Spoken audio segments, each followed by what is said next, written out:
nouvelle édition de l'information de la semaine sur EZE Télévision. Bonsoir, bienvenue. Tout de suite, les titres du journal. 242 066 candidats répartis dans 756 centres de composition composent pour le CEP session de juin 2021 sur toute l'étendue du territoire national. Le ministre des Enseignements maternels et primaires, Salimane Karimou, accompagné du préfet Jean-Claude Kodia, a procédé au lancement officiel des épreuves à l'école primaire publique d'Ayou dans la commune d'Alada. La ministre Eleonore Yahi, présidente en exercice du Conseil des ministres du CAMES, élevée au grade de commandeur de l'OIPA. Les 37e et 38e sessions du Conseil des ministres du CAMES tenues à Abidjan dans la première semaine de ce mois de juin 2021 ont connu leur épilogue. Les détails dans un instant. 12e journée de la Super League Pro. Au terme d'un match compliqué le samedi dernier, EZE-FC est parvenu à éviter le piège d'Éternel FC avec une courte mais précieuse victoire de 2-1.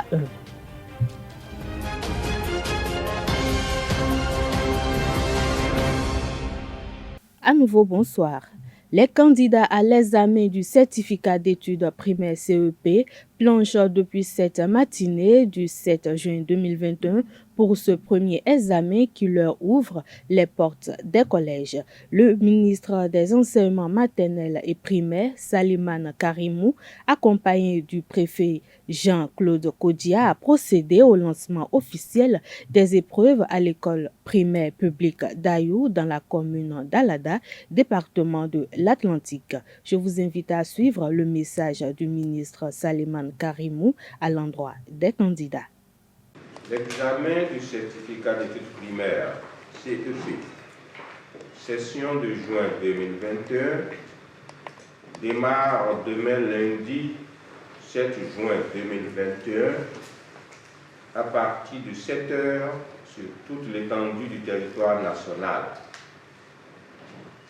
Cet examen qui ouvre le bal des examens scolaires de cette année consacre ainsi l'achèvement des activités pédagogiques au niveau des classes de CM2.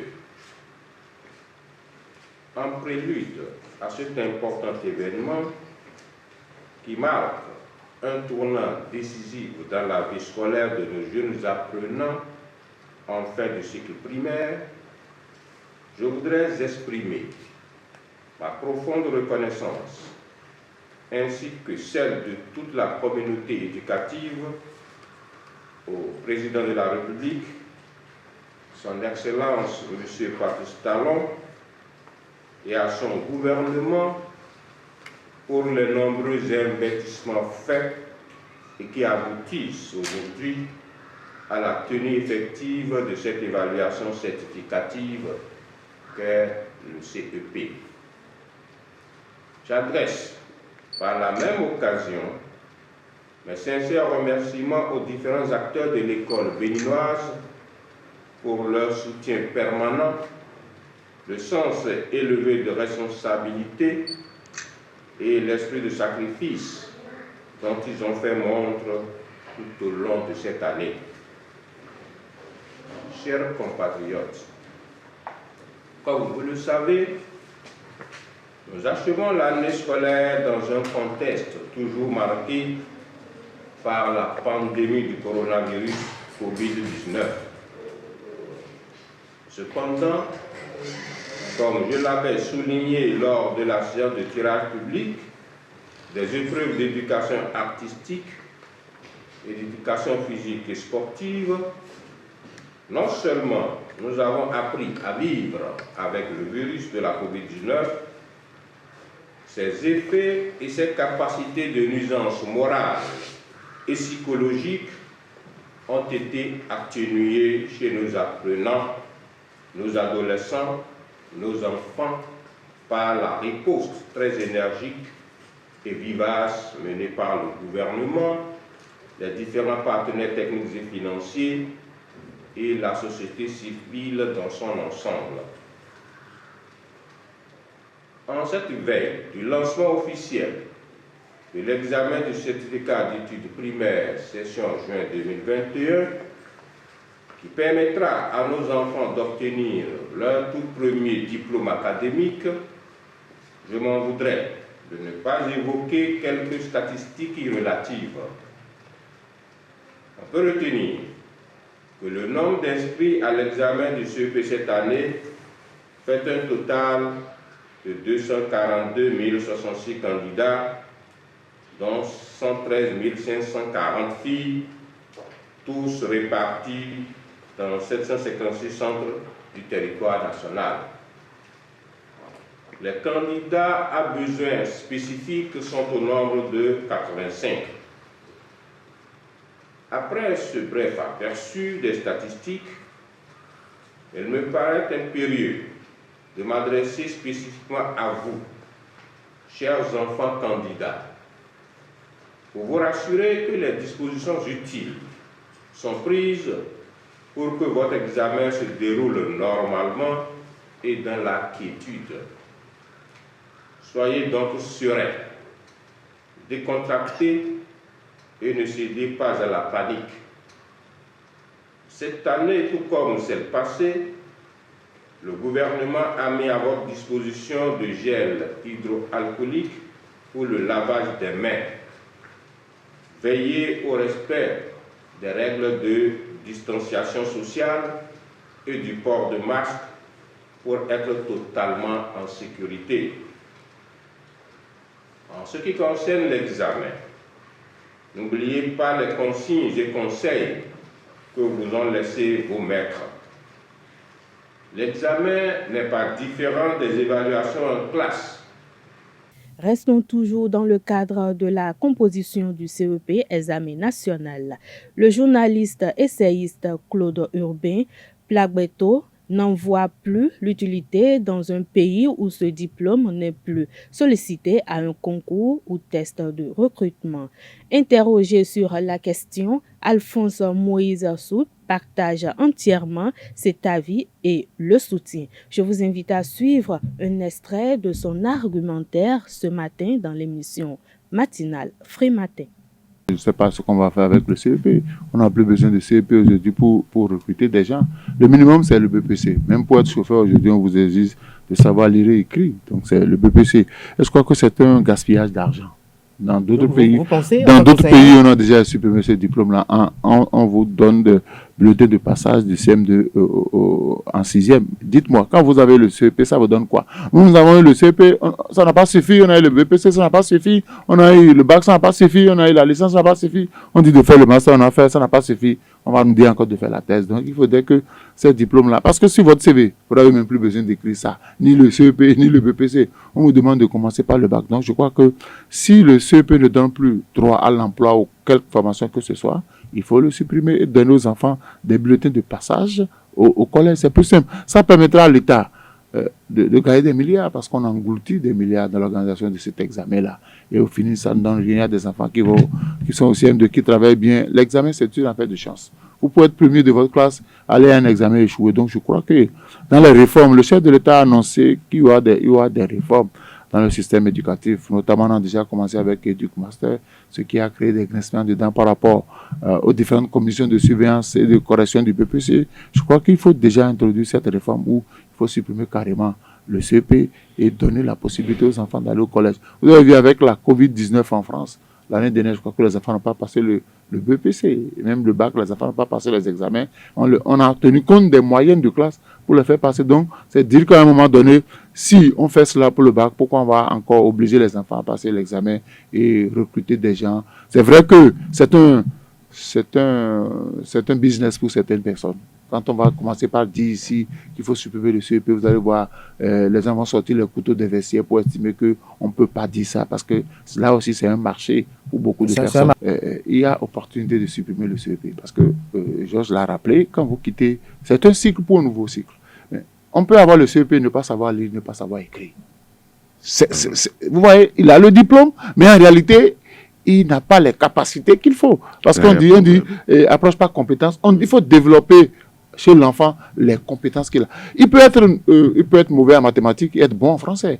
Il peut être mauvais en français, être bon en dessin. Donc, vous mettez l'accent sur ses compétences. Je crois qu'aujourd'hui, en matière de CEP, moi, je ne vois pas l'opportunité parce que j'ai longtemps dénoncé le taux de réussite exorbitant. Il y a des gens qui font tout le temps. Je ne sais pas comment ça se corrige là-bas. Et vous allez voir, même les écoles où les gens ne travaillent pas, on dit que tout le monde a réussi. Ça pose un problème. Moi, je sais que les résultats des examens, qu'on le veuille ou non, au-delà de la compétence, il y a une touche politique qu'on apporte. Il y a une touche politique qu'on apporte au niveau des résultats. Donc, je crois que ce n'est pas le taux de pourcentage. Quelqu'un l'a dénoncé. Tous les enfants réussissent, mais quand on arrive en 6e, on a des difficultés avec ces enfants-là. Donc, je dis, il faut mieux former les enfants. Peut-être leur donner une attestation de passage au collège. Et là, il faut que... Parce que vous allez voir, hein, il y a des enfants, je crois que il faut réunir, il faut avoir 5... Sur cette matière, il faut pouvoir réunir 5. Mais il y a des enfants au CM2 qui ne travaillent pas souvent. Mais quand ils vont à l'examen, ils réussissent. Donc, systématiquement, là, ces enfants sont envoyés au collège. On a vu des gens qui réussissent, par exemple, en 3e, qui sont allés au BPC, qui ont décroché brillamment leur BPC. Mais quand on leur a demandé, vous reprenez la classe de 3e, ça a posé problème. Donc, il faut qu'on forme davantage les enfants, qu'on ne se dise pas que le diplôme vous permet systématiquement d'aller au collège. Non. Mais l'enfant va au collège avec quel bagage? Il faut savoir lire et écrire. Sur les chaînes de télévision ce dimanche 6 juin 2021, Wilfried Léandre Mbadji, porte-parole du gouvernement, a apporté des clarifications au sujet des poubelles homologuées. La Société de gestion des déchets et de la salubrité du Grand Nokoué a annoncé la semaine dernière la mise en vente des poubelles homologuées. Dans le but de faciliter la collecte des déchets, tous les ménages des villes de Grand Nokoué sont désormais obligés d'utiliser les poubelles homologuées. Suivons Wilfried Léandre Mbadji à ce sujet. Je crois que dès le départ, il y a eu une malcompréhension quelque part du média qui a fait ce relais. La Société de gestion des déchets solides a rencontré un groupe de PME partenaires pour leur expliquer ce qui est en cours, ce qui va advenir. D'abord, nous sommes tous conscients aujourd'hui que nos villes ont commencé à être de plus en plus avenantes, c'est-à-dire qu'elles sont de plus en plus propres, aussi bien les rues que les axes principaux. Nous sommes également témoins de ce que le gouvernement a investi beaucoup d'argent. Et tous ceux qui voient les équipements de cette société passer se réjouissent de voir que c'est des équipements modernes et de qualité. Pourquoi ne pas aller au bout de cette logique en faisant en sorte que dans nos quartiers, devant nos maisons, les équipements que nous mettons en place pour recueillir les déchets soient quand même quelque part à niveau, on va dire, pour approcher les standards de ce que fait la société. Si vous êtes attentif autour de vous, et moi je vois ça, dans votre quartier, vous allez voir que déjà, nos compatriotes ont commencé à faire des efforts pour assembler les ordures et les déposer en attendant le passage des agents de la société. Mais dans nombre de cas, les réceptacles qui contiennent ces ordures ne sont pas indiqués. Certains, parce que c'est peut-être le moyen dont ils disposent dans l'immédiat, mettent un panier sans fond. Les agents de la société qui arrivent, leur devoir n'est pas de venir balayer nos devantures. Leur travail ne consiste pas à venir rassembler les ordures avant de les enlever.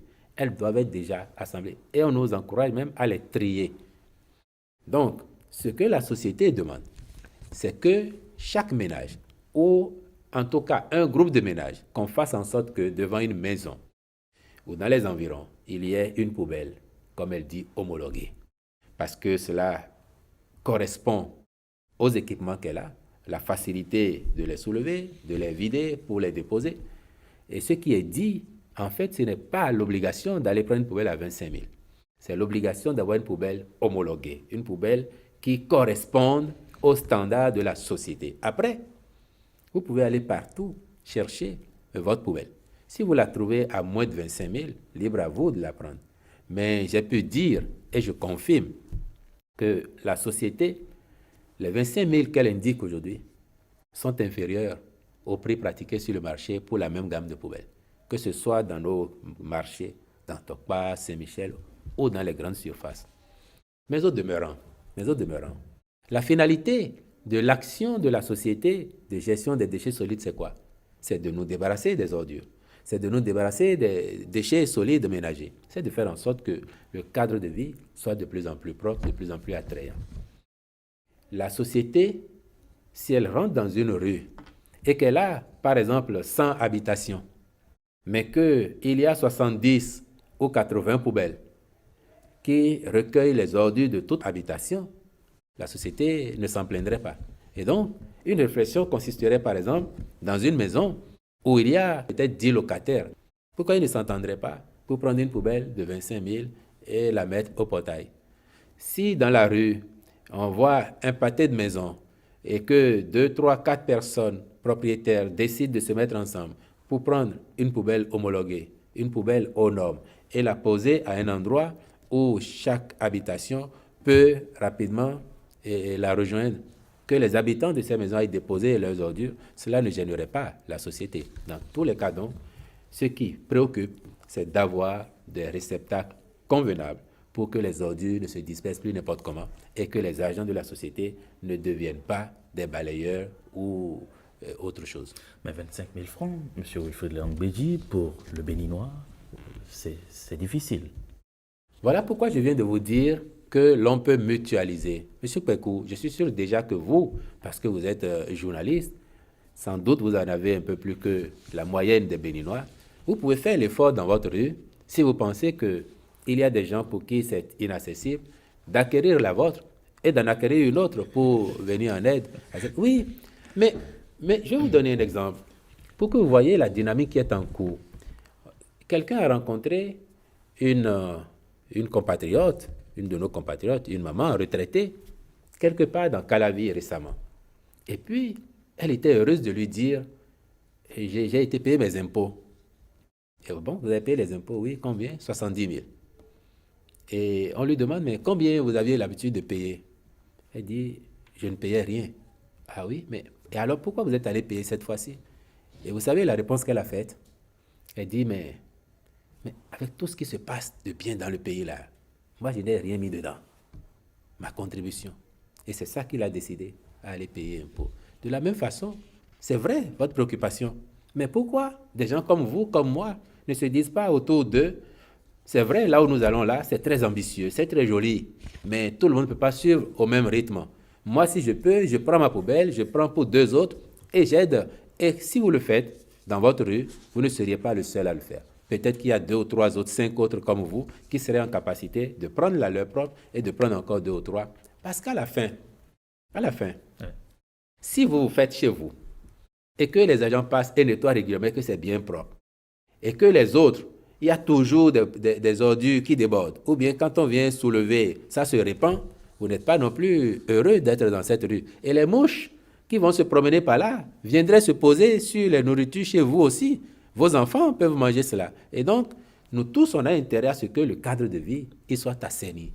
Et ça, nous pouvons faire des efforts pour y contribuer. Le chef de l'État béninois n'est pas resté indifférent à l'attaque meurtrière qui a fait 160 morts dans la nuit du vendredi 4 au samedi 5 juin 2021 au village de Sorlan au Burkina Faso. Nos condoléances les plus attristées au peuple frère du Burkina Faso, a indiqué Patrice Talon, président de la République du Bénin, lundi 7 juin 2021, dans une publication sur Facebook. Selon le chef de l'État, pour venir à bout du terrorisme, tous les États doivent s'unir. Le drame de Sorlan nous rappelle la nécessité d'un engagement de tous pour venir à bout de ce phénomène, a écrit Patrice Talon. À Tingui, la plateforme d'apprentissage en ligne était au cœur des échanges au Café Média Plus du 4 juin dernier. Au menu des échanges, l'utilisation de la plateforme, l'assistant TIC de Africa Clown Bénin, Oswald Adinifou, explique au micro de Carles Kitome. Donc pour devenir utilisateur de la plateforme Atingui, c'est très simple.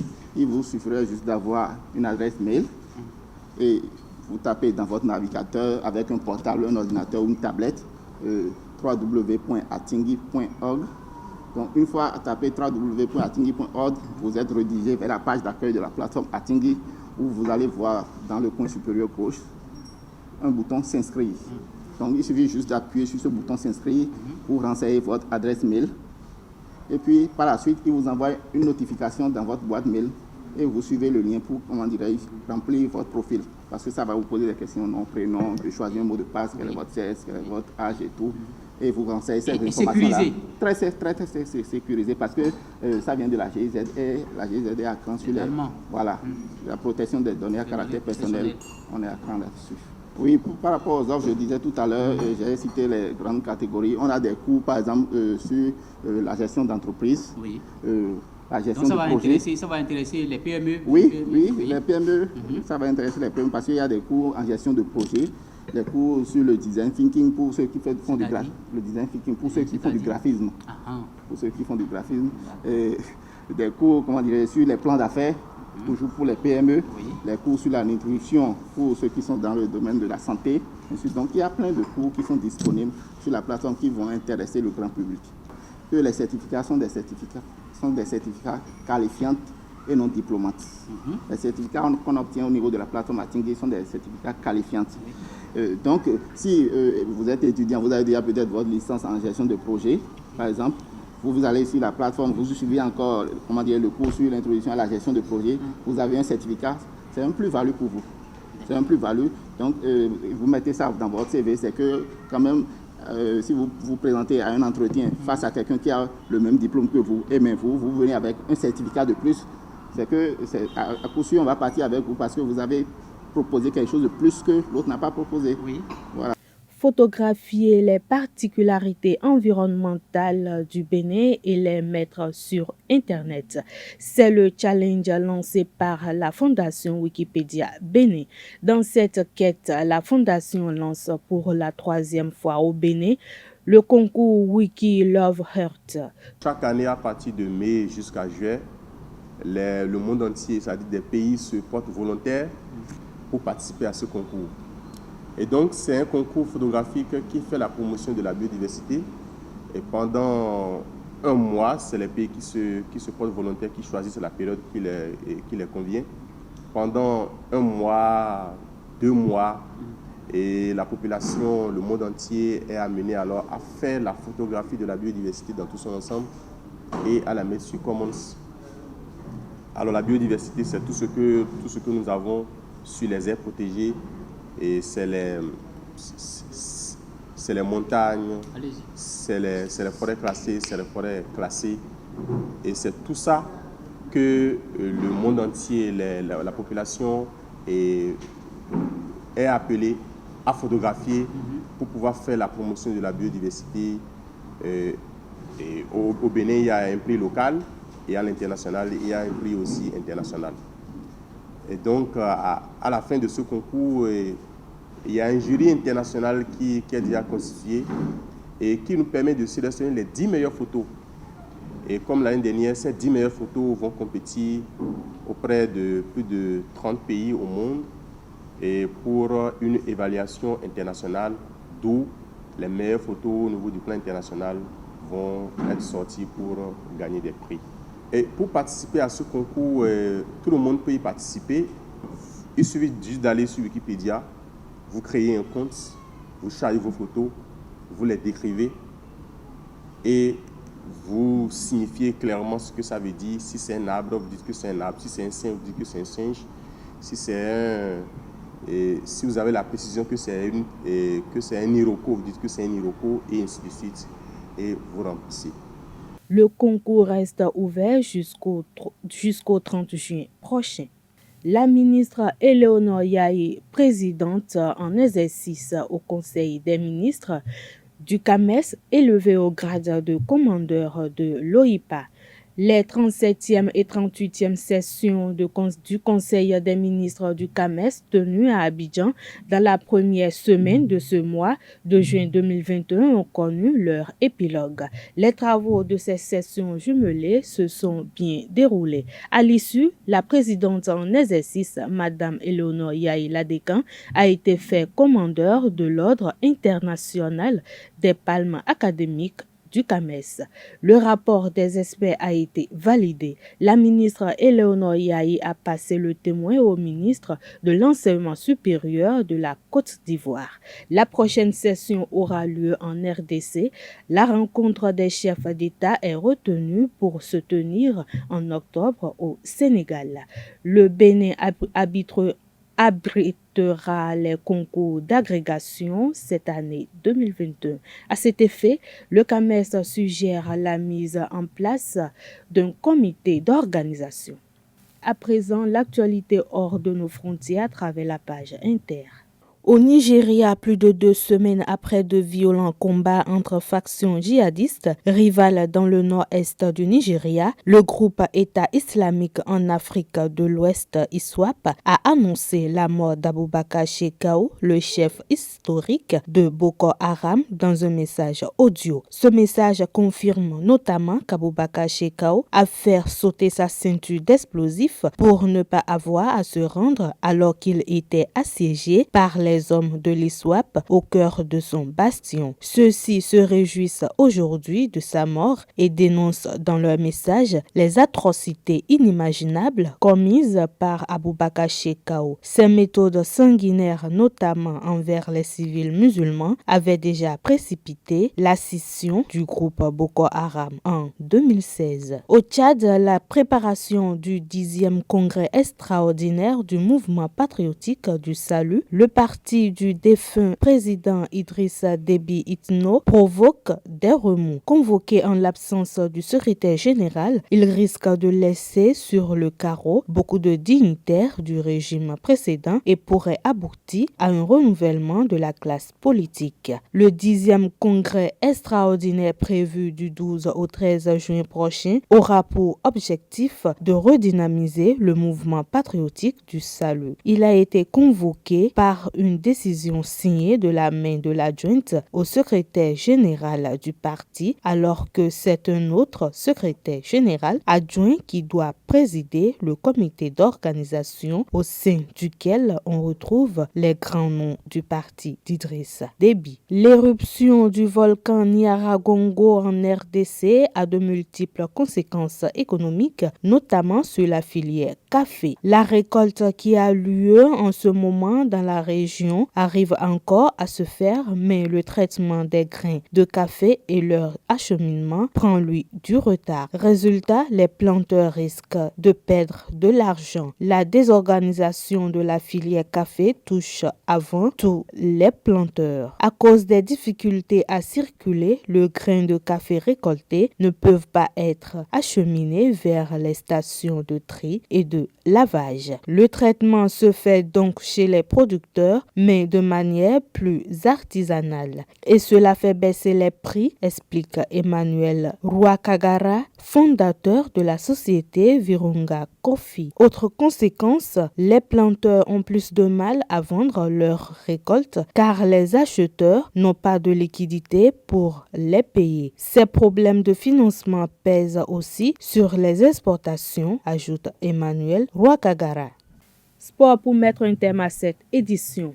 12e journée de la Super League Pro. Au terme d'un match compliqué le samedi dernier, ESAEFC est parvenu à éviter le piège d'Éternel FC avec une courte mais précieuse victoire de 2-1. Faisal Béchir a encore frappé en signant un doublé, tandis que Éternel est revenu au score en début de seconde période grâce à Samidou Bawa. Suivez les moments forts du match.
Grâce à ce succès, ESAE maintient le contact avec les Buffles dans la course au titre. Suivez les réactions au coup de sifflet final de Aril Alechou et Romuald Hessou, respectivement, gardien et capitaine d'Éternel FC, ainsi que du coach Mathias Degueno de ZAUFC. Nous étions venus également pour faire un résultat. Malheureusement, la chance n'était pas de notre côté, quand bien même nous sommes venus de loin. D'abord, ils ont pris les devants en marquant le premier but. Nous sommes revenus à la deuxième partie avec beaucoup plus de motivation, mais la finalité n'a pas été au rendez-vous pour nous. On a un peu baissé les bras, on n'a pas été concentré sur les deux buts, mais on remercie Dieu qu'on a terminé le match à 2-1 parce qu'on a trouvé des occasions, mais on n'a pas pu concrétiser les occasions. Je crois qu'en première mi-temps, nous avons opté pour le pressing rose qu'ils ont fait, je crois, pendant les 45 minutes, et ce qui nous a valu le premier but. Et comme je l'ai dit, il y a eu un relâchement après le premier but. Et quand vous analysez bien l'équipe adverse, il y avait de la possibilité surtout au niveau de leur côté droit, parce que j'ai semblé connaître quand même celui qui est au niveau du latéral droit. C'est un de mes anciens joueurs, un milieu du terrain qu'ils ont reconverti au latéral droit. Donc nous avons vite compris et nous avons demandé d'opter pour nos attaques de ce côté. C'est ça qui a payé. Et comme vous l'avez constaté, c'est vrai, ils étaient diminués, mais je pense que ce n'était pas une équipe très affaiblie, puisqu'ils nous ont causé assez de problèmes également. Donc je pense que, comme je l'ai dit, c'est la réaction après l'égalisation qui est le plus important à saluer. Pour ce soir, je leur donne 10 sur 10, parce que j'ai eu les 3 points, c'est ça qui importe. Scénario presque identique entre Ayema et Dynamo de Parakou à Jean-Pierre-Gascon de Pobet. Les conducteurs de l'UNACOB de Parakou ont opposé une belle résistance aux protégés du président Alphonse Pedro, mais ils ont fini par baisser pavillon devant le réalisme de Idrissa Bakary, auteur d'un doublé. Orphelin de Junior Olaïtan, appelé en sélection nationale, Ayema renoue avec la victoire. Urbain Ronfort, l'entraîneur d'Ayema, et son homologue de Dynamo, Raouf Imorou, ont débriefé la rencontre. Mais pour leur mouiller le maillot, ils ont fait l'effort pour pouvoir revenir au score. Mais bon, comme les 2-17 ne sont pas de notre côté, bon, ça n'a pas été le cas. Mais l'équipe d'Allemagne aussi n'est pas déméritée. Aussi, ils ont fait au moins quelque chose quand même. Nous-mêmes, on a essayé de voir qu'est-ce qu'on peut faire.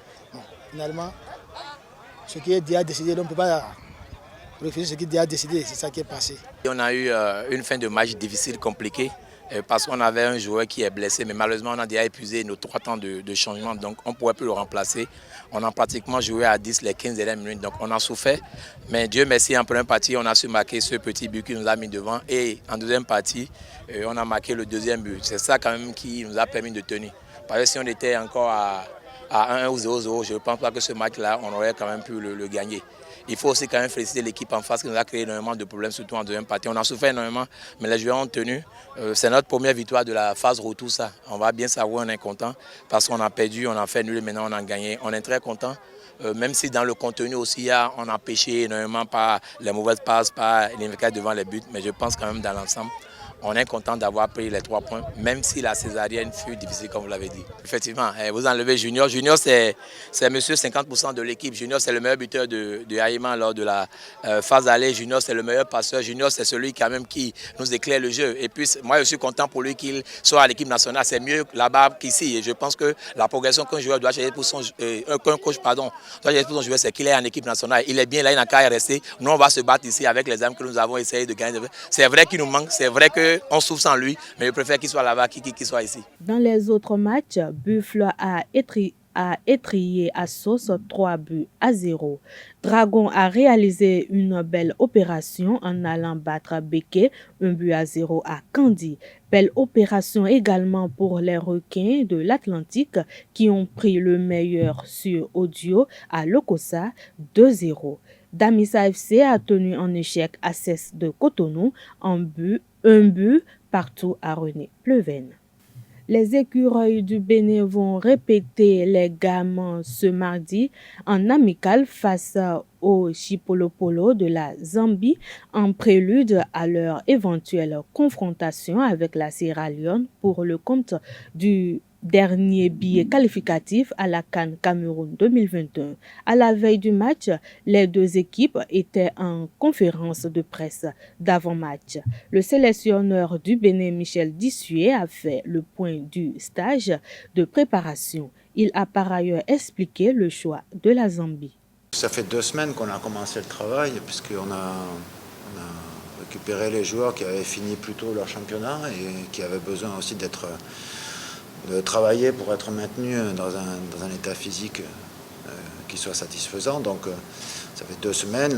La semaine écoulée, on a travaillé comme on le fait dans l'approche de chaque match, en rétablissant, en élargissant un tout petit peu plus la charge de travail parce qu'on avait un peu plus de temps. Donc on a pu travailler avec une intensité un peu sur 3 jours au lieu de 2. Donc voilà, ce sont des choses qui sont aussi intéressantes. Donc globalement, je suis satisfait du travail qu'on a pu faire, qu'on a pu fournir. Maintenant, la vérité, c'est ce qu'on va retranscrire sur le match. Donc c'est un match qui est en sélection, on n'est pas en club, quoi. C'est-à-dire que le résultat a quand même beaucoup d'importance malgré tout, quoi, parce qu'on parle d'une sélection. Donc il est important de pouvoir gérer ces 2 aspects-là, essayer d'avoir une équipe, de donner du temps de jeu à certains joueurs, mais sans trop déstabiliser et avoir cet objectif, parce qu'on a un objectif de résultat derrière. Donc c'est des gestions qui sont un peu plus compliquées qu'en club où le résultat importe beaucoup moins. Non, je ne sais pas ce qu'a dit le coach, mais après, c'est de bonne guerre aussi de valoriser l'équipe adverse. Je sais que la Zambie a un effectif qui a été aussi réduit, quoi, parce qu'ils ont beaucoup de défections par rapport aux joueurs habituels. Ceci dit, ils ont une ossature de joueurs qui est toujours intéressante parce que le football zambien au niveau local est régulièrement présent sur les compétitions africaines, avec encore 2 équipes zambiennes qui étaient en phase de poule sur la Coupe de la Confédération, et pas les plus grandes en plus. Et donc c'est signe de vitalité de ce football. Et qui plus est, ils ont offert une belle réplique au Sénégal. C'est vrai qu'ils ont concédé 3 buts en première mi-temps et que voilà, c'est aussi face à une équipe du Sénégal qui a des individualités qui sont capables de faire des différences à tout moment, quoi. Mais c'est une bonne opposition pour nous. C'est un football aussi anglophone, à l'image de ce que la Sierra Leone peut faire, même s'il y a quelques petites différences. Mais c'est un très bon adversaire pour nous. La Zambie ne sera pas présente à la prochaine CAN, mais elle prépare déjà les éliminatoires de la Coupe du Monde 2021. Après le match amical contre le Sénégal samedi, le sélectionneur zambien Micho Milutin a évoqué les objectifs de l'opposition avec le Bénin. All what I have to say, we are once more grateful that we have come. We have come to play Benin.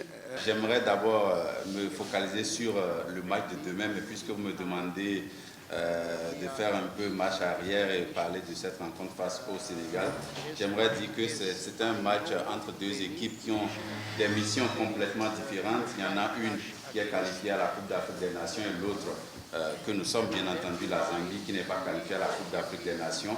Donc le Sénégal clairement était dans une logique de préparer sa prochaine Coupe d'Afrique des Nations. Nous autres, nous sommes plutôt puisque nous ne sommes pas qualifiés à la prochaine Coupe d'Afrique des Nations, nous sommes dans une logique de bâtir une équipe.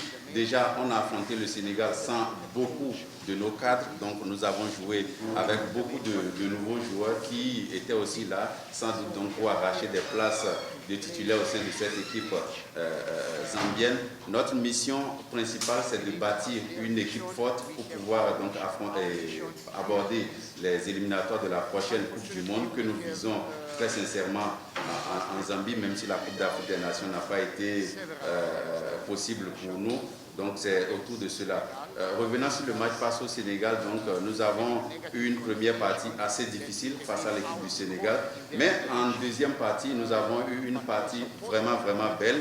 Nous avons eu des témoignages du président Augustin Senghor, nous avons eu les témoignages également du coach Aliou Cissé, des joueurs comme Idrissa Gana Gueye, Khalidou Koulibaly, Sadio Mané, qui nous ont confié que jamais aucune équipe ne les avait affrontés, n'avait produit une seconde partie telle que nous l'avions fait au Sénégal. Donc ils ont été vraiment impressionnés par notre qualité de jeu, surtout en seconde partie. Donc nous affrontons le Bénin demain dans le même état d'esprit. Donc nous venons pour renforcer ce qui a été acquis déjà du côté du Sénégal. Je rappelle que nous sommes en train de bâtir une équipe pour les prochaines éliminatoires du mondial. Notre mission principale ici, c'est de travailler défensivement pour ne pas encaisser, pour être une équipe dont la défense encaisse moins ou presque pas du tout, et aussi essayer de bâtir un milieu de terrain qui a un volume de jeu assez énorme. Coach Michel et moi, ça fait longtemps que nous nous connaissions, on a fait un long parcours quand il était en Guinée, quand il était en Côte d'Ivoire et aujourd'hui au Bénin. Donc c'est toujours un plaisir de le retrouver et d'affronter son équipe qui, je rappelle, est une très bonne équipe avec d'énormes qualités. Mais nous aussi, nous sommes là, comme je l'ai dit, avec une mission différente. Le Bénin est dans une situation un peu complexe parce que quand vous êtes coach d'un pays et que vous avez disputé les éliminatoires et qu'il reste la dernière journée à disputer, dont la date n'est pas encore fixée, vous êtes un peu dans l'impasse, vous ne savez pas trop à quand le match sera disputé. Donc le Bénin est dans une situation un peu difficile actuellement psychologiquement. Donc nous venons pour poursuivre notre mission que nous avons entamée au Sénégal. Nous avons désormais le regard fixé vers les éliminatoires mondiales. Me and coach Michel Dussuyer, we are going a long road. Competing before when he was with Guinea, with Ivory Coast, and now, I expect one very good match against Benin. Le tribunal arbitral du sport TAS auditionne ce lundi 7 juin et le mardi 8 juin le Bénin et la Sierra Leone dans le cadre de l'imbroglio autour des tests PCR de Covid-19 réalisés en marge de leur confrontation pour le compte de la dernière journée des éliminatoires de la CAN Cameroun 2021. Les autorités béninoises contestent la décision de jouer le match prise par la CAF. Suivez la réaction de Michel Dussuyer. Les réponses, je pense qu'on les aura... Tu l'as dit tout à l'heure, il y a une audition du TAS. Alors ce qui est gênant, c'est qu'il y a une audition du TAS avec nos joueurs demain matin, de bonne heure. Donc un jour du match, il faut gérer ça aussi. Mais bon,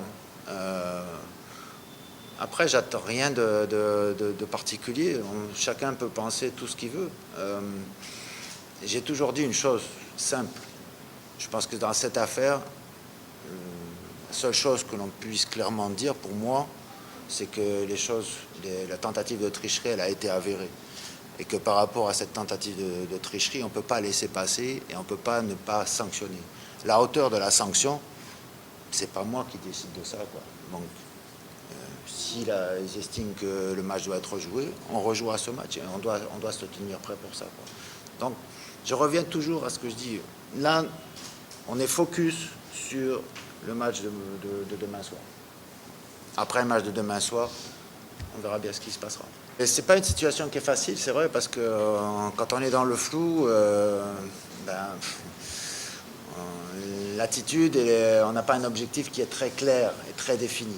Et donc, c'est toujours un petit peu difficile à gérer. Mais, comme j'ai dit tout à l'heure, on a cet objectif intermédiaire qui est le match contre la Zambie. Donc, si on négocie bien ce match, on fait de bonnes choses, on sera prêt pour le match contre la Sierra Leone. Donc la réponse, à tout le moins, j'espère qu'on l'aura après le match de la Zambie rapidement, quoi, parce qu'il n'y aura plus beaucoup de jours. Donc, et vous imaginez aussi qu'au niveau logistique, il faudra s'organiser, mais très très très vite, parce que si on doit jouer quelque part, il faut qu'on quitte ici le 12, quoi, pour un match le 14. Donc en fait, ça laisse... entre le 9 et le 12, ça laisse 48 heures pour organiser tout ce qui est logistique autour du déplacement. Donc, oui, c'est compliqué pour tout le monde. Maintenant, nous, on est focalisé sur ce match contre la Zambie. Et puis, après le match contre la Zambie, on verra. Et voilà, c'est sur cette note sportive que nous allons mettre un terme à cette édition. Merci de votre aimable attention. Passez une excellente soirée. Bonsoir.